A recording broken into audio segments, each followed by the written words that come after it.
Welcome to the Business Trendsetter podcast, where we talk about trends and how to use them to grow your business. My name is Manny Turan. And I'm Adam Hartung. We are Spark Partners. We're here every week to talk about trends, to talk about uncomfortable conversations with respect to growing your business. And one of the biggest gongs that we're gonging these days is that of demographics. And demographics is a trend that really ties in and weaves into almost everything else. Everything that we touch and feel and breathe in business is it's touched upon by demographics. One of the fulcrums here of demographics is, of course, the Ukrainian-Russian war. And people are, wondering why is there a war there? What's happening there? And it comes down to demographics. So I'd like to start off with that, Adam. Talk about why it's so important for us to recognize what's happening with Russia and the Ukraine and other countries like China and Taiwan. And then we'll kind of talk about how that's really playing into the whole, I wouldn't call it stagnation of America, but how can we become truly a better nation? And it has to do with demographics, among other things. And then we'll talk about some of the Gen Zs and other things happening with that. So let's start out there, Adam. I'll hit the ball in your direction.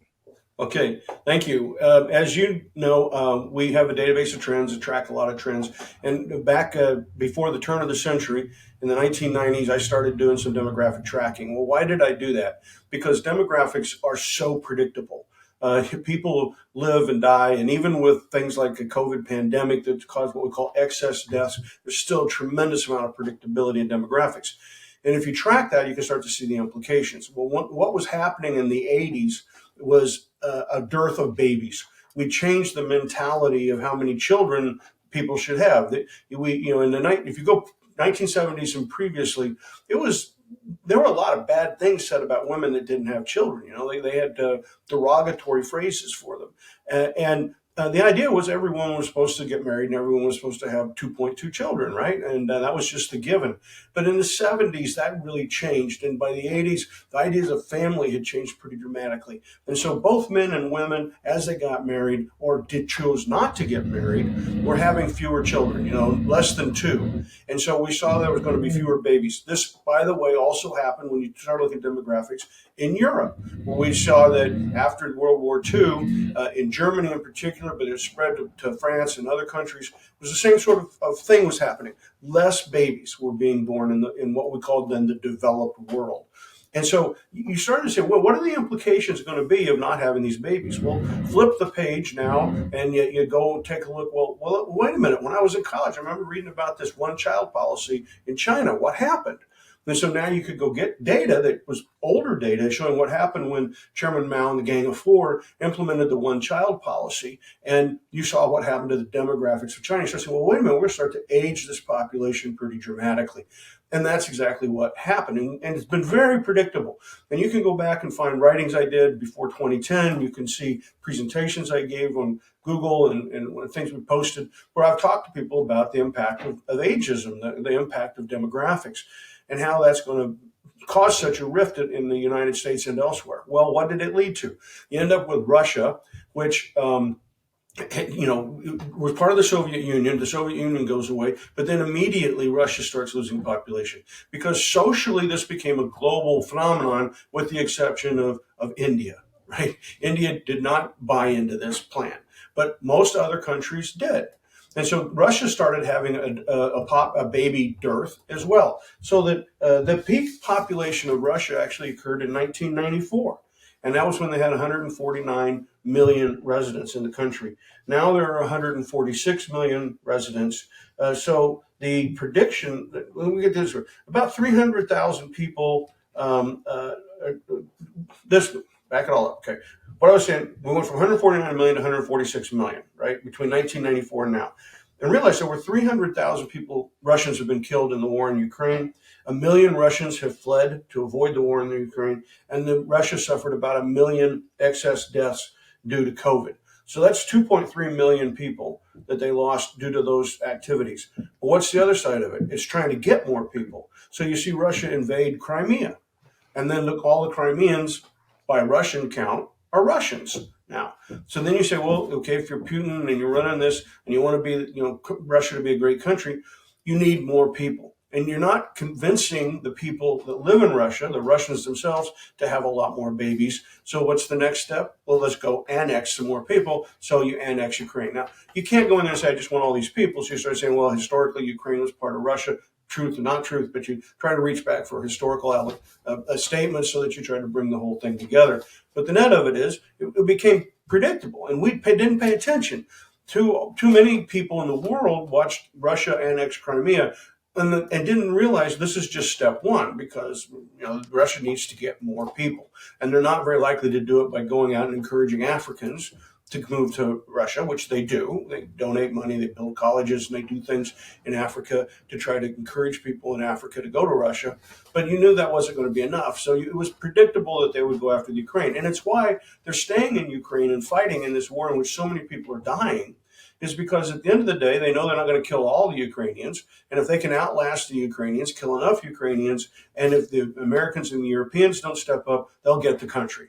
And then Putin will be able to sit back and say, okay, I've added tens of millions of people to the population of Russia. He will call all of them Russians at that point. There will be no more Ukraine as a country. And so he can get back on a population growth. So this is why demographics become so important to all of us, because here you had a trend which was to not have children, which led to this trend of globalization, which now is getting completely upended. Right now, globalization is not going well. We're not doing trade well. We have tariffs, the worst we've had them since the Smoot-Hawley bill back in the 1930s. I mean, it's the most attack on international trade. And, we just recently had the United States send aircraft with bombs into Yemen to try to protect ships at sea in the Red Sea. This is something we would never have expected. Ships going up down the Suez across the Red Sea were not being attacked, but now Houthis are sending drone warfare items into the sky to attack civilian ships, cargo ships that are at sea. All of which gets back to people, leaders of countries wanting to get more people. Right. So if you think about the we'll call them empires that we've had here historically as a world, the empires were built on the backs of people. You've got to have people to do this. Our population is approaching 400 million. China's population is well over 1 billion, and you're going to talk about India in a bit here.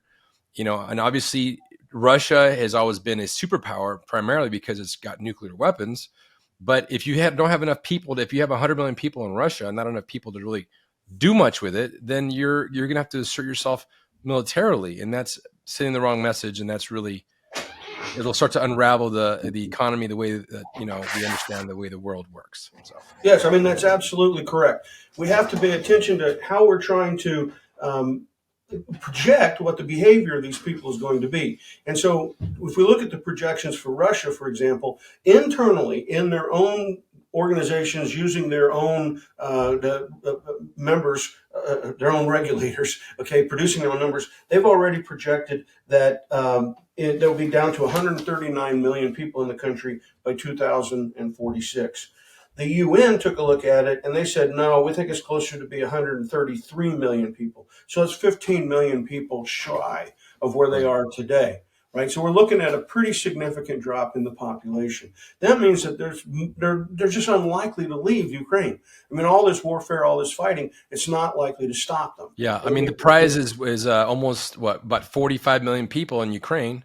Yeah. That'd be a huge tack on to their population.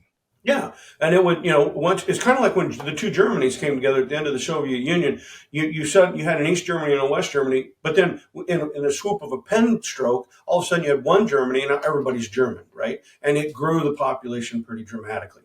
And so that's where I think it's important that we start to say, well, what's going to that do? Well, now we're saying, okay, we're likely to have more warfare. Why? Well, for the last 15 years. The Chinese have been building islands in the Sea of Japan, in the South China Sea, and they're putting military bases on now. So this is a place where there was ocean. They came in, they literally built an island, and they've literally put a military base on it. Why? Well, first of all, they know that they aren't threatened by Japan, which has a horrible demographic problem. They don't have a standing army. They don't have a standing air force. We are the only defense mechanism for Japan since World War II, and they've bought into that heavily and not invested in the military. So they know that they don't have to worry about Japan trying to defend the South China Sea.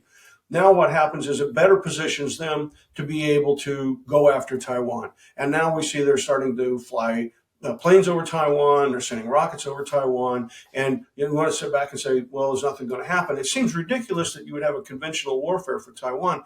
But again, look at Xi Jinping. The population of China is in decline. They have fewer and fewer people. This hurts the economy. Anytime something shrinks, it's bad for the economy, right? Anytime dollars go down, de-inflation is bad. Loss of people is bad. So Xi Jinping needs people. Do I think there's a good chance he's sitting there trying to plan the day that he's going to invade Taiwan? Yes, I think there is. I think that he's positioning the leadership and he's positioning the people of China. Consistently, he says, Taiwan is part of China.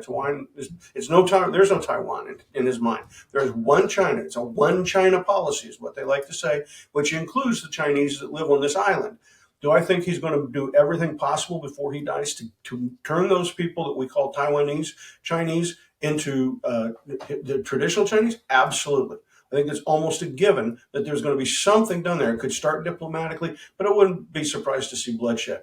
And then you would have the historical powers in this position of saying, wait a minute, are we able to defend Ukraine? Are we able to defend Taiwan? And if you look at how difficult it is now to get funding out of the EU, funding out of the European countries, funding out of the United States. And ever since November now, we've had a Congress in the United States that cannot seem to get together to fund warfare in the Ukraine, right? But the point is, if you don't, and Russia wins, that will be a big win for Russia because they'll add all these people to the population, they'll put them to work, and they'll build things besides, tractors. They're going to build bombs and they're going to do things to try to reactivate what's happened across time as countries side by side tried to annex the other country. Now so the problem is one that's it's a very significant problem of this losing people. If we take a look at, for example, what's happening in the EU. Okay, so the European Union has peaked its population at the end of 2019, beginning of 2020, at 447,485,000 people. Okay, today it's down about 800,000. So it's been in decline now for the last 3 years. The population of the EU. So this is a concerning issue. How are they going to position themselves to be successful against an emerging Russia and against an emerging China, which are just on their border of the EU, right? They're just there to the east of them. And so to the west. So what is going to?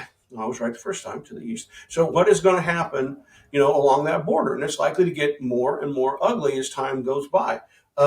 20% of the population of Europe is already over the age of 65, 1 in 5, okay? And in Europe, that means you don't work. Unlike in the United States, where many of us want to work past 65, we actually think it's a good thing to work past 65. We've raised the full Social Security is not available until you're over, I think, 70. You have to hit 70 to get the full. You take a discounted amount if you're under the age of 70. Now, that's not true in Europe. So we have all these retirees. And who's the population? Where's it going to come from? Right. If we take a look, so the population is down 800,000 in the last 3 years. Let's talk about with migration. In Europe, they're having the same screaming match we're having in the United States. Should you or should you not have immigrants? Right. Italy, they've got a leader now who's anti-immigrant. Germany is leaning heavily towards anti-immigration. They've been one of the largest acceptors of migrants by number in all of Europe. France is in a bit of a screaming match about this, where Le Pen is trying to say that the current government under Macron is doing the wrong thing and that they should be cutting back on migrants. Well, despite the population went down by 800,000, but I want to tell you what's happened. In 2021, there were 2.6 million immigrants to Europe, to all the countries of Europe. 2.6 million. If you hadn't had that 2.6 million, look what would have happened to the population. And it would have gotten substantially older because immigrants aren't over 65. The vast, vast, vast majority of them are younger people. There were 23.8 million migrants in Europe today. That's 5.3% of the entire population of Europe are now migrants. 38 million people in Europe were born outside of Europe, okay? That's 8.5% of the population. In 2023, there were 3.4 million applications for a first resident permit. That means somebody moving in from out of the country. If you and I decided we wanted to move to France, for whatever reason, we would not be considered a traditional immigrant, right? Like somebody crossing the border. We would be somebody who comes there, and then we would apply for a first resident permit saying that we wanted to live there. And you get treated differently than you would as a traditional immigrant. What I'm trying to get towards is that there have been a lot of people migrating to Europe. Now, the Europeans, country by country, are starting to get really upset about this. In the UK, they had a big problem, and the Prime Minister of the United Kingdom tried to take these people and move them out of the UK and send them to a country in Africa. And it caused a big disruption. Was this the right thing to do? Was the wrong thing to do? Again, what I think you have to come back to is if you don't increase immigration to Europe, to the EU, and to Great Britain, then you're going to have a problem. Your population Yeah, is and aging, and your economy is going to stagnate. this is what really pisses me off about our immigration policy here in the United States. I'm the son of immigrants. I have lots of friends that are immigrants that are, I was born in the US, but they're actually immigrants. They came here directly from another country. They are seated at high levels at companies. We've talked earlier about the CEO of Microsoft, of Alphabet, of others that are immigrants in their own right, or at least sons of immigrants or daughters. Well, I mean, Indra Nooyi was the president and CEO and chairman of PepsiCo. You can wind the clock back. That was almost 20 years ago that she got that job. She's gone through the job and left now. And she was a first generation American. Yeah, and it doesn't make any sense. We talk about close the borders. My previous political party, I was Republican. I was very much conservative. And what drew me away is our immigration policy is fundamentally broken. If we want to become strong again, quote unquote, if we want to become stronger, I'll say that without quotes, then we need to start open up our borders in the right way. Now, the whole border crisis as it stands, I'm very well aware of how it happens. My mom lives on the border, basically a mile from the border. So I know I can see with my own eyes the way that the media really paints a bleak picture. They take very small sections of problem areas and they make that seem like it's the whole border. It's not. I'll tell you right now, it's not. I'm a hunter. I hunt along the Mexican border. I'll tell you, it's very small areas. It's not the whole border. But if we were smart as a nation, Republican, Democrat alike, Libertarian, whoever, open up the borders in the right way. There's tons of people. There's 85,000 HB1 visas to the U.S.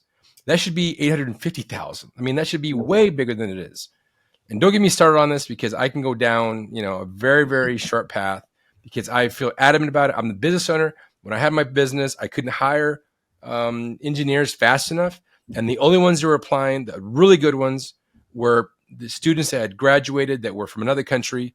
And I had them for a very short time. I applied for visas. I never got them because it's a lottery system. And I could have grown my company faster, but I couldn't because I couldn't get the right people. I don't understand why anyone wouldn't agree that every time somebody in the United States graduates with a PhD, you offer them citizenship. And these are the brightest people. They've gone through school. They've acquired a PhD. You'd say right off, these people are going to be good for the economy. Why don't you just immediately say, for this accomplishment, completing a PhD in America will give you citizenship? Or no, I can even make the case you do for any graduate degree. If somebody gets a medical degree or a dental degree or a law degree or an MBA, a graduate degree, or even a master's of engineering, why wouldn't you say to them, hey, here's your path towards citizenship? Maybe you don't grant them immediate citizenship, but here's your path. If you'll just stay and use your education in our country, then you'll be a citizen in, say, 3-5 years, and here's what you do, that path to citizenship. No. We don't do any of that. No. We can even say, hey, if you graduate in the top 10% of your class as an undergraduate, you're pretty bright. If you did that, why not say, if you graduate summa cum laude, magna cum laude, why not say to those people the same thing? Here's your path to citizenship.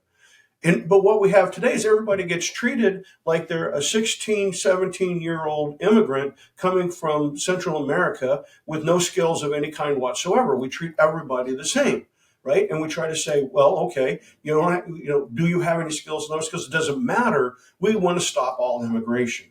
That's why we need immigration reform. Is because we should be treating people differently. When people are coming across the southern border, we should be saying, okay, are you trained in anything, right? Are you capable of working, in a services business? Could you lay bricks? Could you be a carpenter? Could you be an electrician? Do you want to go to school? Do you want to be, could you possibly work as a maid in a hotel or some other, could you work in a restaurant? There's all kinds of jobs that today we need filled. We know we've been looking at this whole thing with Jerome Powell raising interest rates and everybody was projecting a huge recession, but we know we didn't get one because we didn't have enough workers. We keep adding people, 200, 300,000 jobs a month, in spite of the fact that everything the Fed does should be leading to a recession. Yeah. Unemployment is still less than 4%. It hasn't been kept at that low of a rate.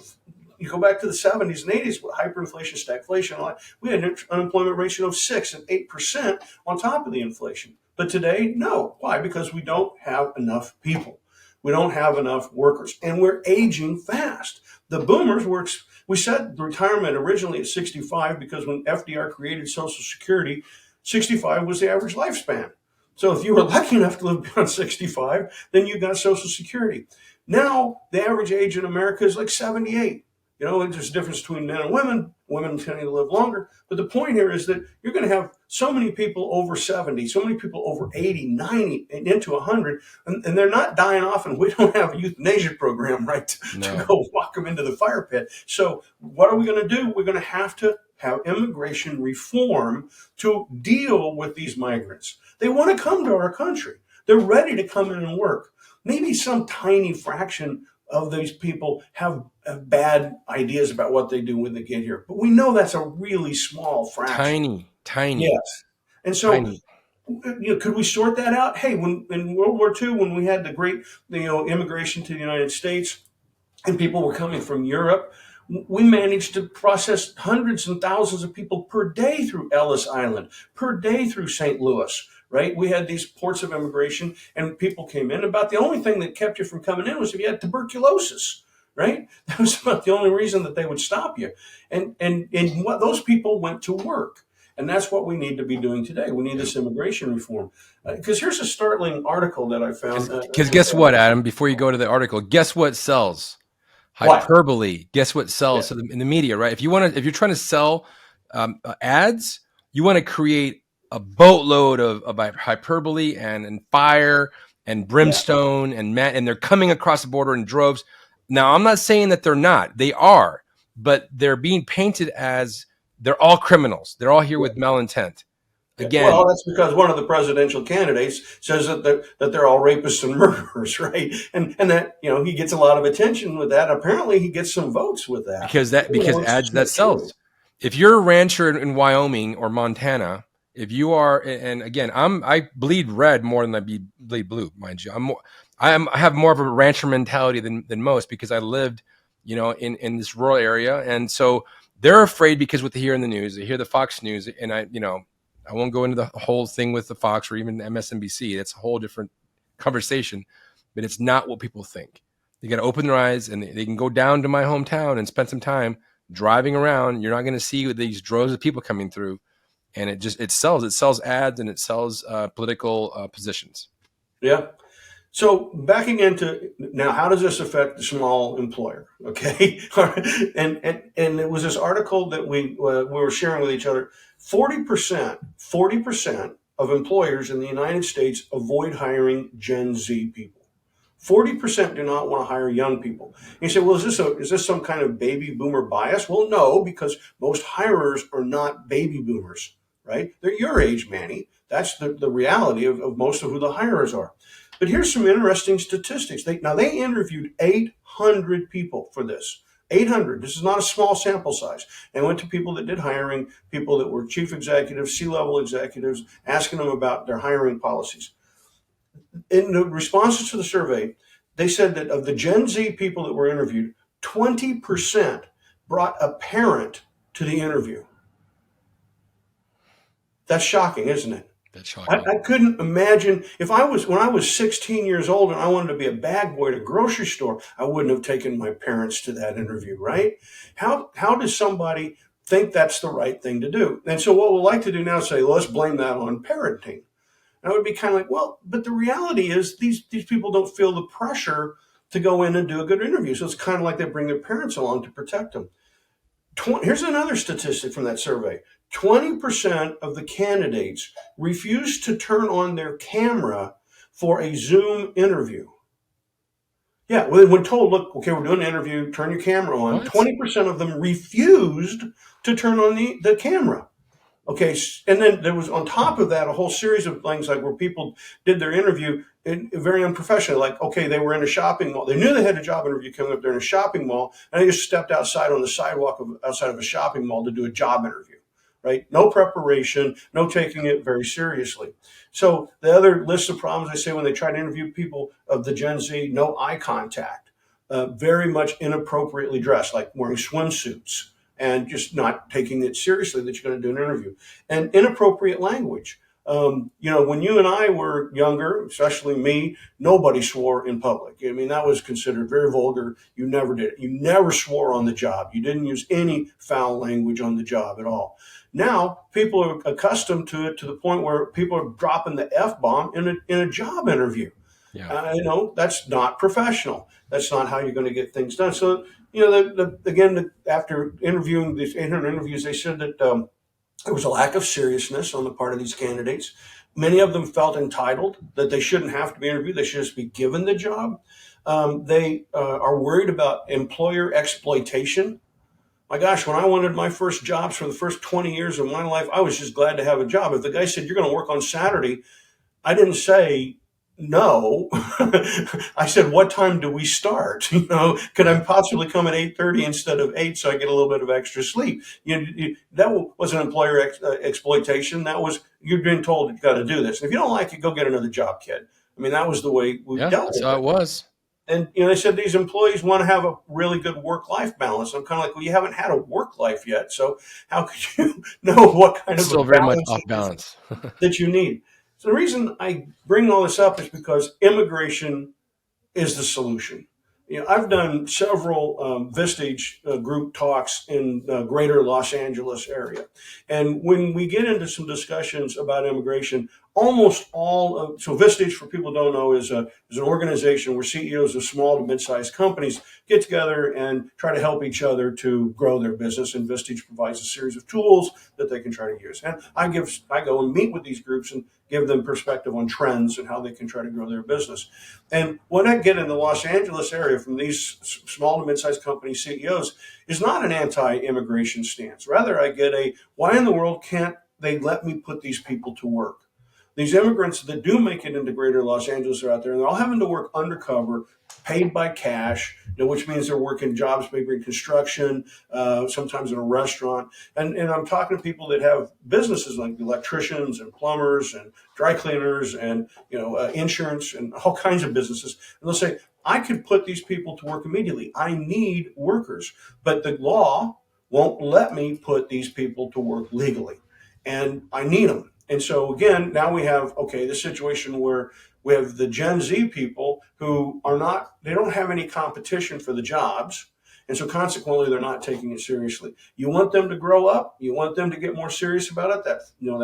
So that employers take them more seriously. Then let's see what happens when they go in for an interview and they try to leave the camera off, and the person next to them is somebody who's immigrated from a foreign country, be it India, be it somewhere in Europe, somewhere in Africa, and they show up, with a necktie on. They take it very professionally. They listen carefully in the interview. They make good eye contact because they want to show genuineness and honesty. And then we're going to see who gets the jobs, and that will affect how people behave. I think the big thing about this is just keep running the circle around. You want to make America great again. It's immigration reform. And not a lot of argument about it. I mean, everybody gets tied up in all these details, and the details are far less important than the big picture. As you said, Manny, for example, on the southern border where we do have a lot of people coming in, acting like all those people are people who cannot work is stupid. As I said, when I'm in greater Los Angeles, they have to deal with an awful lot of immigrants that come across the border. Not say have to deal with. They have a lot of immigrants come across the border, and they are excited for them. They need the workers. They need people to work in restaurants. They need people to do, and if the person's uneducated, that's okay because they still need janitorial services. And there's a lot of jobs that don't require a college degree, but they don't have the people. We're too old. We didn't grow our population. And if we don't allow these people to start working and start working soon, we have a problem. It's not just the number of people coming across the border, it's the ability to get them to work. And we could do that. We've done it before in our history. But we seem to lack the political will these days. There's a comedian that I saw. He gave a really kind of funny story about, you go to Egypt and you have the pyramids, and everybody wonders, who built the pyramids. There are these amazing things that were erected, and everybody wonders who built them. And then you go to Mexico that also has pyramids, and nobody questions who built the pyramids in Mexico. Nobody. They know the Mexicans built it. That's it. And I mean, that's a little bit of a joke, obviously, but it's true. I mean, I have friends that own construction companies, plumbing companies, that own vineyards, that own farms, that own ranches, and not even with any exception, most of their workers are Mexican, and they're the hardest working demographic that they deal with. And of course, it's a mixed voice when you think about the whole entire nation, because people in Iowa or Montana or Minnesota don't understand the dynamics that we're here in actual Arizona, where we're next to the border. We're here. I understand it. One last anecdote. I recently bought a chandelier, just a home light fixture, right? And it comes online, and when it arrives, these days, these things don't come with instructions like A, B, C, D, and here's what you do. They have a picture. And I more or less have a picture, and then you've got a whole bunch of parts over here, and you're trying to figure out from the picture which parts go where. And so I'm trying to put the chandelier together, and I'm telling you, it was not going well. It was not going well. Finally, there was this fellow that was doing some work for me, and he doesn't speak any English at all, none. And I went to him, and I had the brochure, and I had the parts, and I asked him to help me put the chandelier together. And then he got a buddy of his who also spoke no English at all. And we sat there, and we started working together. And they got it together. And I thought we were about ready to hang it. I looked at it, I said, no, it's not right. There's still something wrong. And we looked at it again, took it apart, and then we put it back together. It took us 3 tries, but we eventually got the thing put together. And I don't think I could have done it on my own. I really don't. It was a spatial, looking at these bad photocopies, that were in the box, and it took a lot of creative thought to kind of see how is this all these different pieces going to come together. And these Mexican guys, they really did it. They really did it. And I was using my phone to figure out how to say fantastic and well done and thank you very much and all kind of words I could, and using Google Translate, try to get it into Spanish. And of course, they were laughing hysterically because I have no Spanish accent, so I'm saying the words wrong. And but we had again, I want to come back. These guys don't have a formal education. They helped me out with a lot of stuff, but this was a serious problem. And it took creativity to solve this problem. And it took mental agility to solve this problem of this puzzle of the chandelier.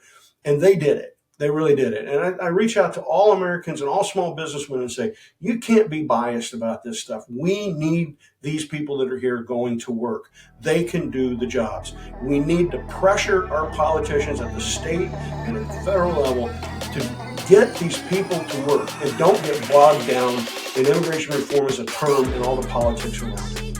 Very well said, Adam. Very well said. With that, I'm traveling actually to Mexico on a short trip, so I'll see you guys all back in a week. Thanks for this time, Adam, and we'll talk to you soon. Thank you, Manny.